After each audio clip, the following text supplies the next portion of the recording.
Napakahirap po talaga. Kasi tingin ng mga tao sa akin, ako. You lost already 6 years of your life. You're so young. You haven't lived your life to the fullest. Meron man akong kasalanan. Yun po yung sa Tara system. Hindi ko po talaga ginawa yan. Hindi ko po gagawin yan kailanman. Na-mention ko po kasi si Pulong. So nabanggit ko siya. Lahat ng pangaharas ginawa nila sa akin. Tinanggalan pa ako ni Senator Gordo ng Sergeant at Arms. Mr. Mark Taguba is a witness, one of the witnesses in my illegal drug smuggling case against Mr. Pulong Duterte and Small Abiliera and the others.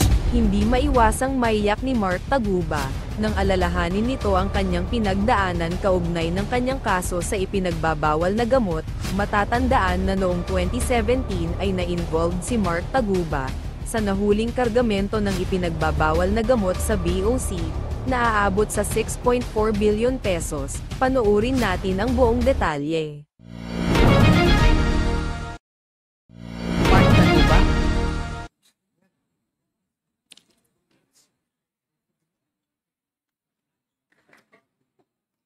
Let's give justice to his patience of staying. Mr. Taguba, do you confirm that you're the same Taguba who was convicted for smuggling of shabu? Yes, Your Honor. And do you stand still with the statements that you have given in this judicial affidavit? I believe this is dated August 27, 2024. Ito po ba'y pinaninindigan nyo pa rin?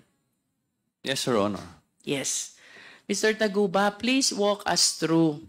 Bago po ba kayo na-involve dito sa kasong ito? Nasaan po kayo? Anong ginagawa nyo? Please start with EMT. What is EMT? EMT trading, for Your Honor, is consignee for hire. So, pinagagamit nila yung consignee nila for a royalty fee. So, nakilala ko yung si Irene May Tatad dun sa kanyang parang ano yata niya. Kapatid ba niya? Hindi ko na maalala sa kamag-anak niya. Firstly, what does EMT stands for? It's an acronym, right? Yes, Your Honor. What does it stand for?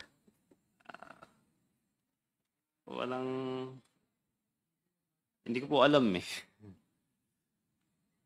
I found names here which appear to be consistent with these initials. If you will confirm, does it stand for Irene, TJ, and Mark?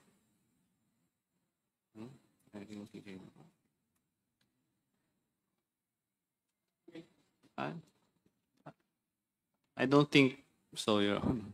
But do you confirm that TJ and Irene used to be your partners? TJ is my broker. I'm not a Your? Yes. We have hindi po ako broker kasi yun ang binabansag sa akin sa media na ako ay customs broker, nagpakilala akong customs broker. Ang negosyo ko po is talaga tracking. So, si TJ yung broker. Siya po talaga yung sign, siya po yung mas nakakaalam sa proseso sa customs. TJ is the broker, you are the tracker. Yeah. Si Irene po. Si Irene May Tatad naman, siya po yung consignee. Do you work together? Si TJ, kasi ano ko siya eh. Sa kanya ako nag-refer, nagtatanong. Pagka may nagtatanong sa akin na client tungkol sa mga parating nila, tatanong ko sa kanya. Si Irene naman, royalty fee lang talaga siya eh.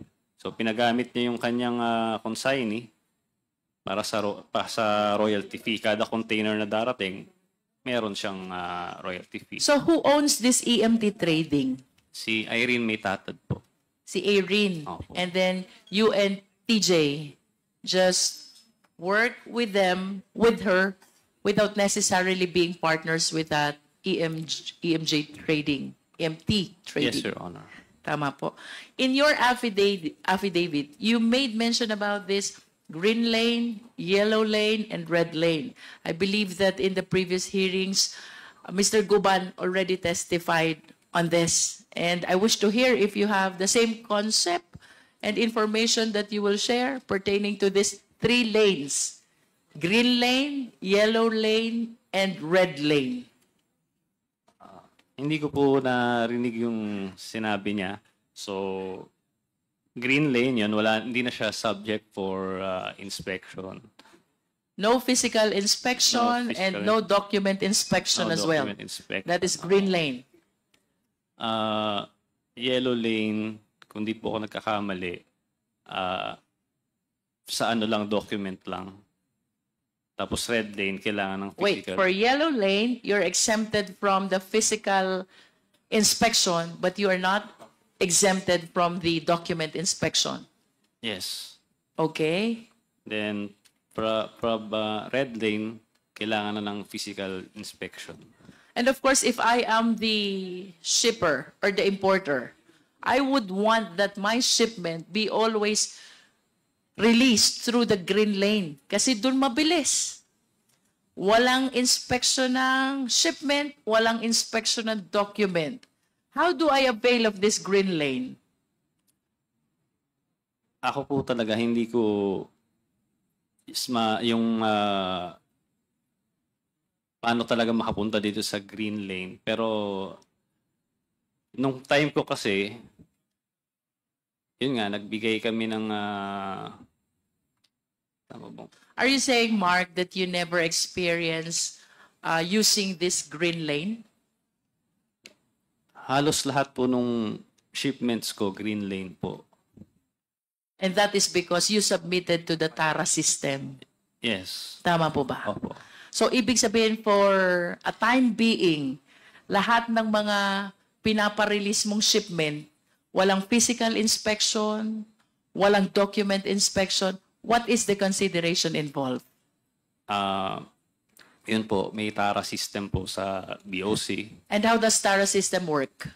So, weekly, magbibigay ka kada container na re-release mo, napaparating mo. Is it per container or per value of what is inside the container? Per container. Per container. Opo. How much per container? Iba-iba po kasi. So, iba-ibang Iba-iba depending on? iba-ibang departamento. So, nakalagay po dito yun. May mga text messages po ako. Mga Yes, screenshots. you mentioned a lot of offices. Can you please enlighten us on this? Anong mga opisina kailangang magbigay? Tama ba yung tanong ko, Mark? Opo. And So- that is what TARA system is all about? Yes, Your Honor. So, What offices are you referring to here? So, tinitignan ko po itong affidavit ko. Ito lang yung mga naalala ko. IG, ESS, Collector, CIIS. Alam ko na You breakdown mentioned ko in na to. paragraph 15 of your affidavit, MICP, SSPDC, COMSEN, CIIS, CIIS District, IPRD, IG, ESS, ESS District, FED, AOCG, and IAS. If you total the token that you will be giving to all these offices for one container, Mark, magkano yun? May breakdown po kasi ako nito dati. Your At Honor, least the approximate amount. Are you trying to tell us na kada office iba yung amount? Yes, Your Honor, iba. I see. But you can at least give us an approximate amount. The total amount that you give for one container to cover all these offices. I believe these are 11 or 12 offices. Matagal na po kasi, pero naalala ko po kasi, lahat po kasi ng container ko, uniform po yung ano niya eh. Yung Flat rate. binabayad. So, 170,000 Per container. per container. So, kailangan ko pong, kasi kagabi lang po yung ano eh, yung, kagabi ko lang nalaman na pupunta ako dito. Nagulat po kasi ako. I understand. Hindi ako handa. Can you give us an approximate number of containers na napaparating mo in a month? Sa isang linggo, maabot ako ng 100 eh, Wow. na container. That's 1 week only? Opo.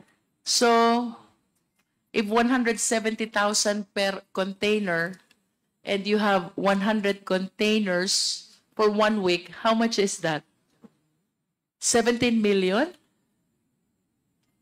Mga ganun po. Hindi ko po pera yun. Hindi ko po pera yun. Kumbaga, Yeah, I know. nagpa-process lang naman ako eh. But that's how huge Opo, ganun po yung pumapasok na the pera. amount the Tara system generate. Opo. Only for you to be able to avail of this green lane. Tama po ba? Opo. And I wish to emphasize that here you are, you're just one person facilitating the release. Yes, Sir Honor. Eh, mga ilan ho ba yung nagfa-facilitate ng release? Marami po kami. In a day, can you give us an approximate number? Ilan po yung nagfa-facilitate ng release? Alam ko po, nagbigay rin si Senator Lacson ng kanyang sariling flowchart. So, based doon, parang, basta sobrang dami namin, siguro mga 500 containers sa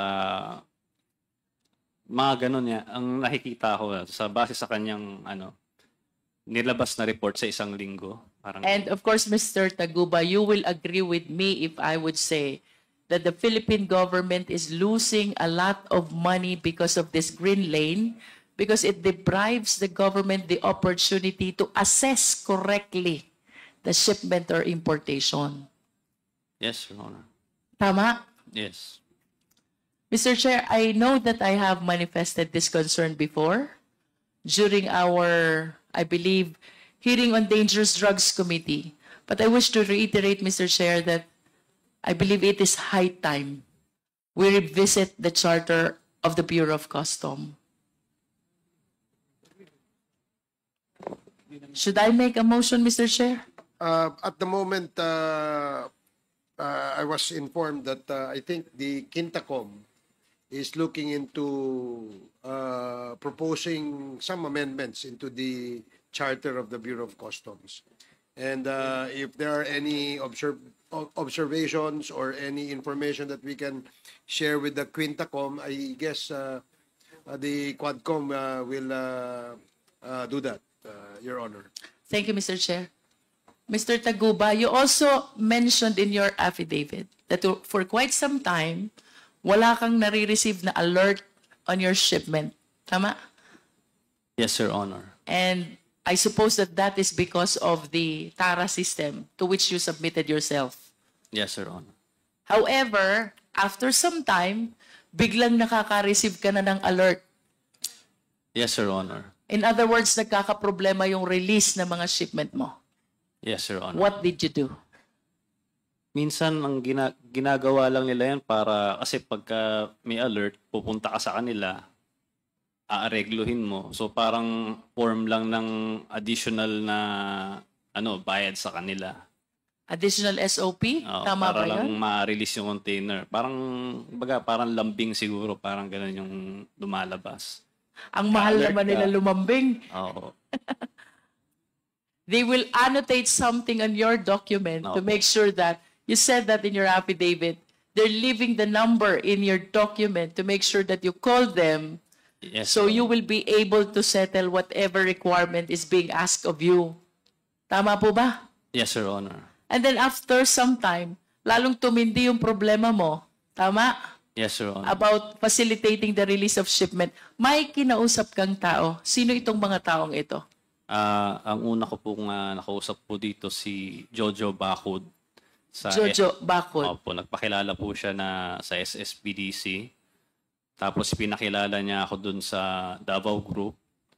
Sila Tita Nani nga. Yan, sila Jack, sila Noel. Silang 4 yung mga minute ko. Sinabi How many nila, times did you visit Davao City during that time that you're trying to seek help about the release of your shipment? isang beses lang po. Isang beses lang. And the purpose of you traveling to Davao City is what? Kasi pinapunta nila ako dun eh. For what Wala purpose? na naman akong, sabi nila, kailangan ko raw magbigay ng tuition fee. Ganyan. Tuition fee. Yes. So, yun yung kanilang ginamit na word. Tuition fee. Yes. And what is the purpose of this tuition fee? Ayun, para ma-accept daw ako sa grupo nila. Tapos, every week, magbibigay ako sa kanila ng pera. With your admission in this group that you are referring to, what representation did they give you in relation to the challenges that you are experiencing with regards to the release of your shipment? Unang-una, nagbigay ako sa kanila. Nagpunta akong Davao, so binigay ko yung pera kay Small. So, How much is that money? 5 million. 5 million. What is the So- purpose of you giving that 5 million to Small? Yun yung sinabi nila sa akin, ibigay yung 5 million. Susunduin Anong ka dyan ni kapalit? Jack. Anong kapalit ng 5 million na yon? Why are you giving Small 5 million? Yun nga, para mapapasok na daw sa Davao Group, kasi kung hindi ka kasama sa kanila, i-alert nila yung mga containers mo. So, hindi ka makakapag-transaction sa Bureau of Customs. So, sa pagkakaintindi ko, lahat ng players ginawa yun. Kailangan By lahat ng players, are you referring to all people who are engaged in facilitating release of shipment? Yun ba ibig Oo. sabihin mo? Yung po mga pinakita ni Senator Lacson noon, sila Kimberly, yan, sila Teves, yan, sila Manny Santos, yung mga players yan eh. So, yun yung ibig ko sabihin, kailangan nilang magbigay doon sa Davao Group. Yun yung pagkakaintindi ko. Kasi kung parang sila na yung bagong customs eh. Kailangan sa kailangan dumaan lahat eh. Ginawa kasi nila, binago uli nila yung sistema, nagkaroon ng command center. So, parang sila na lang yung pwedeng mag-alert. Nasan po itong command center na binabanggit nyo? Sa customs po yun. Sa loob. Oo, ginawa nilang, yun eh, nung time lang ni Fildon yun eh, ni Commissioner Fildon. Is Commissioner Feldon still here? So you were saying they established this command center right inside the Bureau of Customs, which has the control over alerting whichever shipment they want? Yes. Sila lang, pagkakaalala ko, sila lang yung nakakapag-alert na noon. By sila, who are you referring to? Yung command center, yung ComCen. And who are these people behind this command center, Mr. Taguba? Nakalimutan ko na yung... Na-invite din siya sa Senate Blue Ribbon Committee noon eh.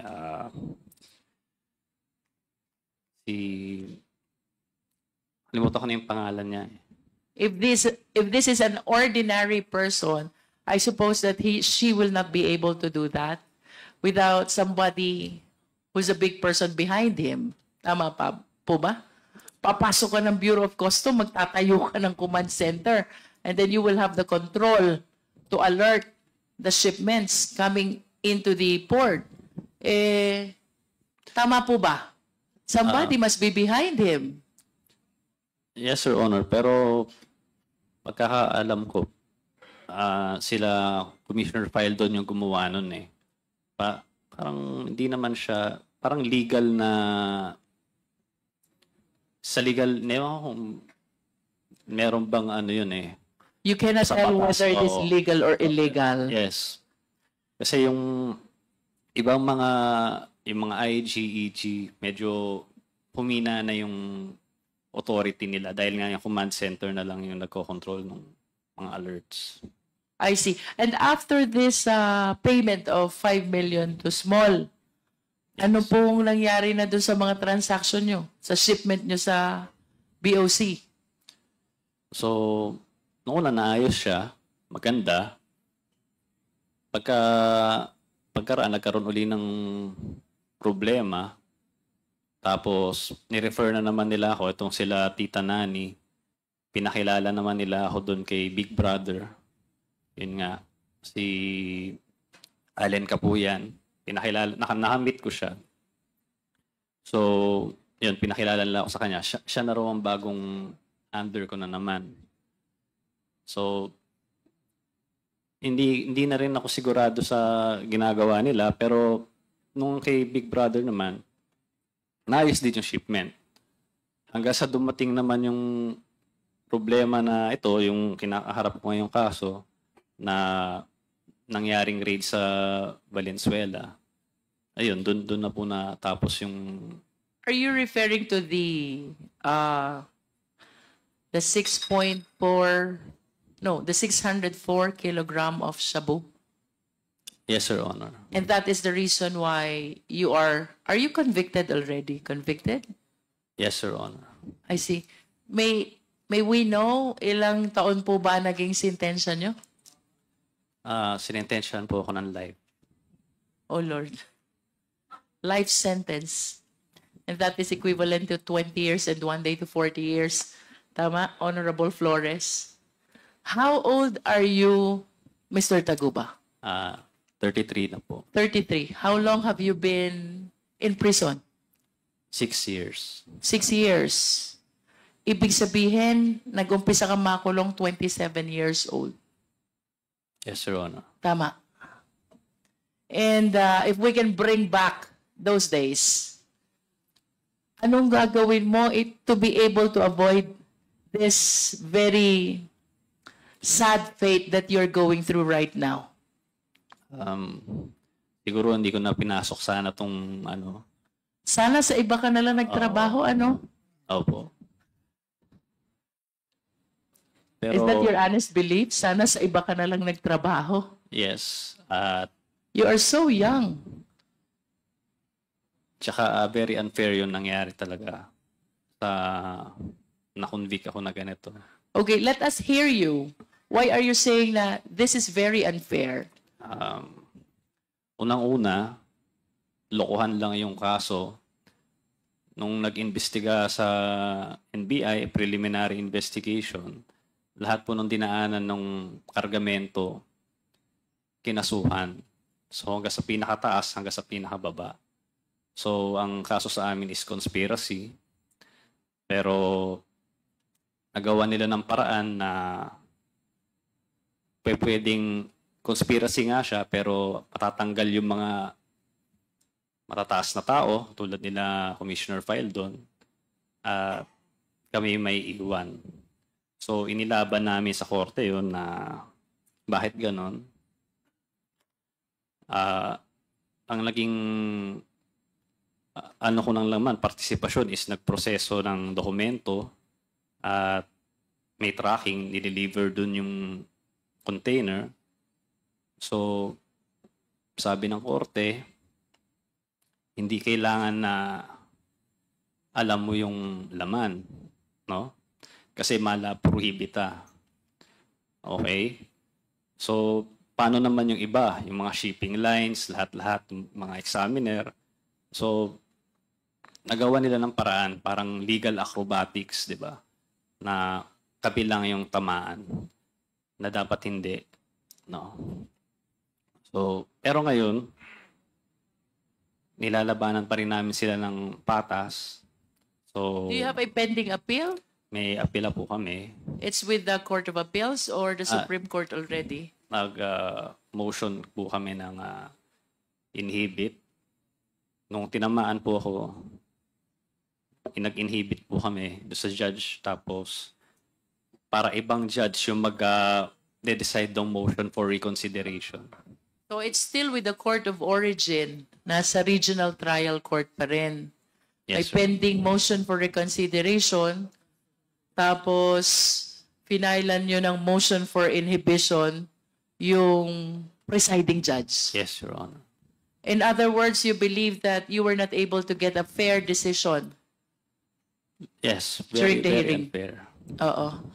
May we know, Mr. Taguba, who were originally indicted bago na-exclude yung sinasabi mo from the case? How many were you? Ilan kayo yung original na nakahabla? Napakarami po namin eh. Kasi naalala ko noon, no, nasa NBI pa kami, nagpresenta doon sa preliminary investigation. Ang dami po namin nagbibigay ng affidavit. Nandoon po sila Commissioner Faldon, nandoon po sila Neil Estrella, Joel Pinawin. So, sabi ko nga, conspiracy, dapat lahat kami acquitted kung lahat. Kung acquit, kung ano naman, kung convict, di dapat convicted kami lahat. Kasi ganun eh, lahat ng dinaanan ng container. So, Ito nagawa bang- nila ng paraan na kami lang ang makasuhan. Mr. Taguba, ito bang sinasabi mo marami kami na hinabla? Were you represented by one lawyer only? Or you have different lawyers? Iba-ibang lawyer po. Iba-iba? Opo. Ibig sabihin yung defenses nyo, iba-iba din. Opo. Depende sa strategy ng mga lawyers na humawak sa inyo, no? Opo. And can you please name names of those who were included in the charge, the prominent ones? Sino po yung mga kilalang tao aside from Commissioner Faeldon na nasama doon sa habla? Hindi ko na po maalala lahat pero si Commissioner Faldon yung pinaka tumatak sa akin noon. Tsaka sila Neil Estrella, tsaka si Joel Pinawin. These are all BOC officials? Yes, Your Honor. And upon conviction, sinong kasama mo na lang? Ako, si Irene, tsaka si Kenneth, tapos yung Budigero. So there were 4 of you Yes. who were convicted. Budigero, the tracker, the broker, and the other one is the facilitator of your document. Kasama ba si Irene? Yes, Your Honor. And all the BOC officials were excluded from the charge. Yes, Your Honor. At tsaka, tingin ko yun din yung dahilan. Kaya, siyempre, pag lumalabas sa balita, laging customs broker Mark Taguba. So, sa mga hindi nakakaintindi, siyempre, pagka narinig mo yung customs, di may tinamaan na tatrabaho sa customs. So, gumagana yung natin, justice system natin. Walang BOC official na nakasama. Wala, kahit isa. All of you were private individuals. Yes, Your Honor. Who was able to apprehend this shipment? Sino pong nakahuli nito? Ang nakahuli nito, nakakatawa po kasi yung warehouse po, si Chen Julong, may-ari po noon, wala na po ata sa bansa eh. Kasi hindi po siya nakakulong, hindi po siya nakulong kailanman. Ang nanghuli po nito, sila Neil Estrella, sila Commissioner Faldon, tsaka sila Joel Pinawin. Meron po silang litrato ni Chen Julong na parang body-body lang sila nung nag-raid sila doon. Hindi nila hinuli nung nag-raid sila doon. Yung si Chen Julong. Ang nangyari, tinuro kami kahit wala naman talagang prueba o ebidensya na magtuturo sa akin. So, ako ang nadiin. Sino si Kenneth Dong? Si Kenneth Dong po, yung isa sa kliyente ko po. Siya po yung sa akin nung mag-process ng container na yon, MCLU 600-1881. So if Kenneth Dong is the one who approached you to process the release of this container, who is the owner of that container? Siyempre, nung una pagkakaalam ko po si Kenneth Dong kasi nga siya yung kausap ko eh. So, nung pumutok na po itong balita, nagkaroon ng raid sa Valenzuela, tsaka ako nalaman na, ayun nga, ang dami po lang layer. So, si Chen Julong, tapos may Manili pa, tapos kung ano-ano pa eh. So, hindi ko alam talaga kung sinong may-ari nung container. Sinasabi niya si Manny Lee. Si Manny Lee naman may ibang tinuturo. Hindi ko alam kung kanino talaga yung container, ma'am. But you were saying that the shipment was seized during the time that it was already in the warehouse. Yes, Your Honor. Who owns the warehouse? Si Chen Julong.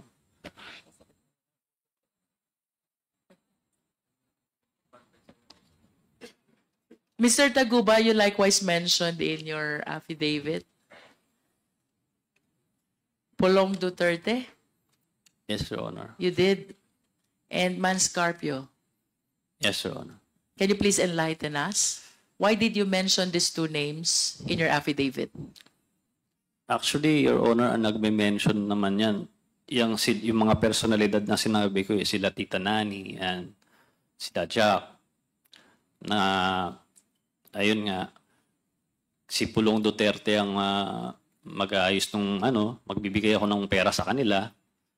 Si Manscarpio, nababanggit din nila kasi pupunta rin sa BOC, nag-aayos din ng mga alerts. So, sa kanila po galing yun. Wala naman akong dahilan para itong mga taong to, sila Paulo Duterte at si Manscarpio. Nanggaling po yun kila Tita Nani sa Davao Group. Yung kay Small Abellera rin po, half-truth yung sinabi niya. Hindi niya sinabi na niya na nakita kami.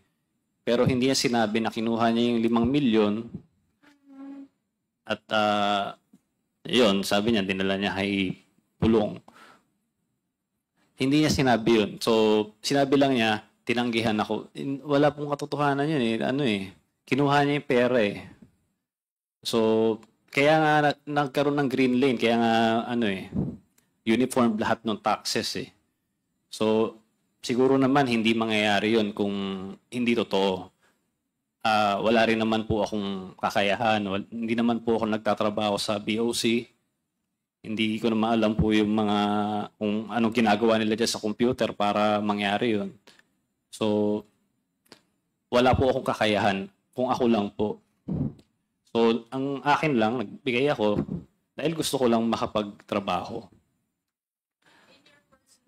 Your personal appreciation, Mr. Taguba, who among those several indicted ang naniniwala kang involved talaga dyan sa 604 kilogram of shabu contained in the metal cylinder? Do you believe that Commissioner Faeldon is involved? Wala po akong personal knowledge dun sa mga ganyan Kasi In other words, to this date, wala kang alam kung sino talagang may-ari. Wala po. Kasi nga po, yung pag-raid nila doon, kalokohan nga po Ni-raid nila, kinuha nila yung na-assist nila yung shabu, pero wala po silang kinasuhan. Yung warehouse, yung may-ari ng warehouse, hanggang ngayon, wala. Ewan kung nasa na siya, nasa China na raw o ano. But do you know for a fact that there were shabu which were seized during the time? Yes, sinabi kasi nabalitaan ko sa TV. So, tapos biglang tumawag sa akin si Kenneth Dong. Sabi niya, oy, may mga na-seize na shabu doon daw sa container na pinrocess natin yung nanggaling. So, syempre, nagulat ako. Tapos, ayun, doon nagsimula yung yung problema. Mr. Taguba, I can feel your agony, and if the owner of that shipment is listening to you, would you like to give a message to him? Oh.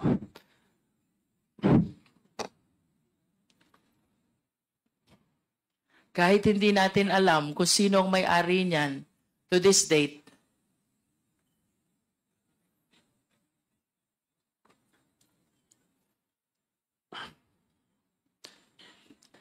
you lost already 6 years of your life. You're so young.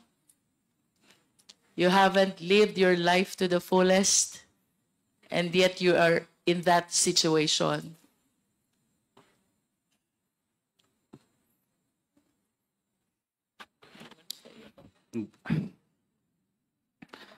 Napakahirap po talaga. Kasi tingin ng mga tao sa akin, drug lord ako. Nung unang punta ko sa RDC, tinanong ko sa akin ng mga gumagawa nun dun, kung pwede ba ako mag-supply sa kanila. Sabi ko, wala po talaga akong kinalaman dyan.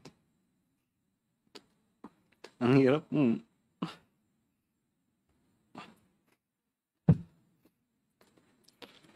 Buti sana kung ginawa ko talaga eh. Ang hirap po talaga. Kung meron man akong kasalanan, yun po yung sa TARA system. Totoo naman po lahat yun. Nagsabit po ako sa simula pa lang ng Senate hearing. Nag-cooperate na ako. Nag-request pa ako ng executive session. Binigyan pa ako ng Sergeant at Arms.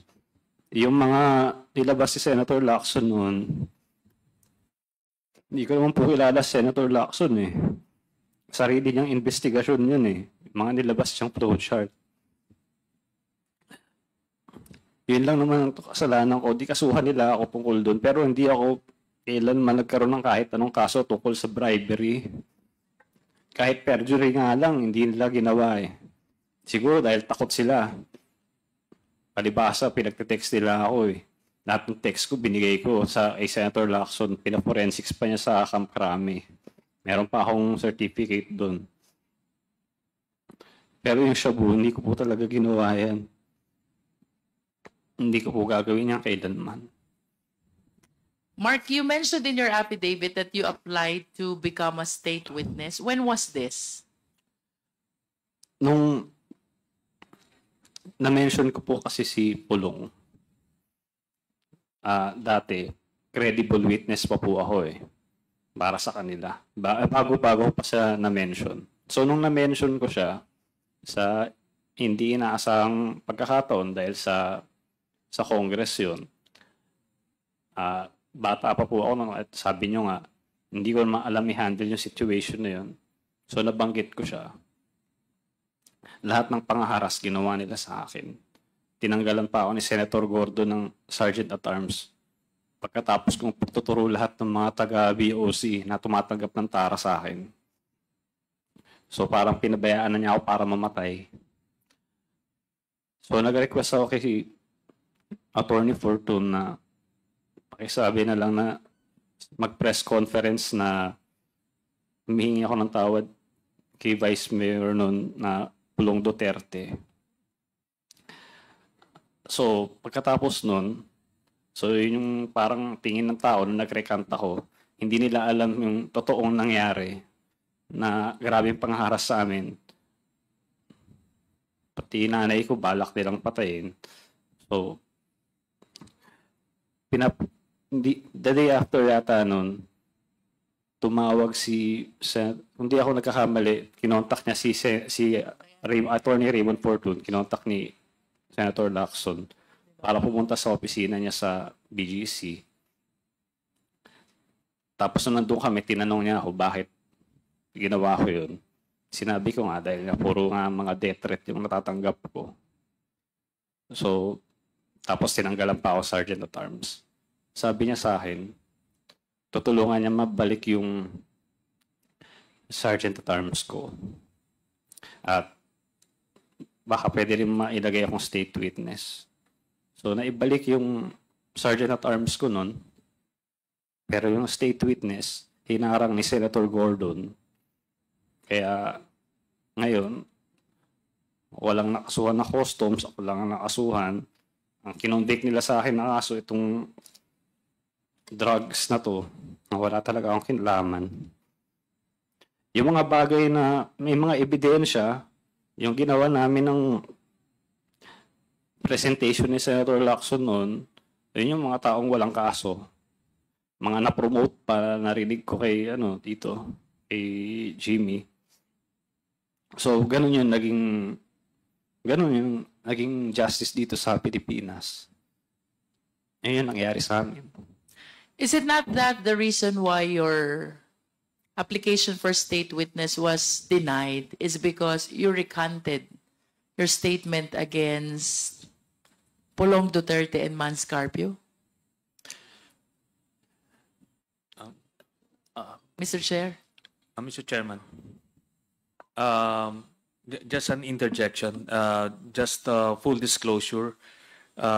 Mr. Mark Taguba is a witness, one of the witnesses in my illegal drug smuggling case against Mr. Pulong Duterte and Small Abilera and the others.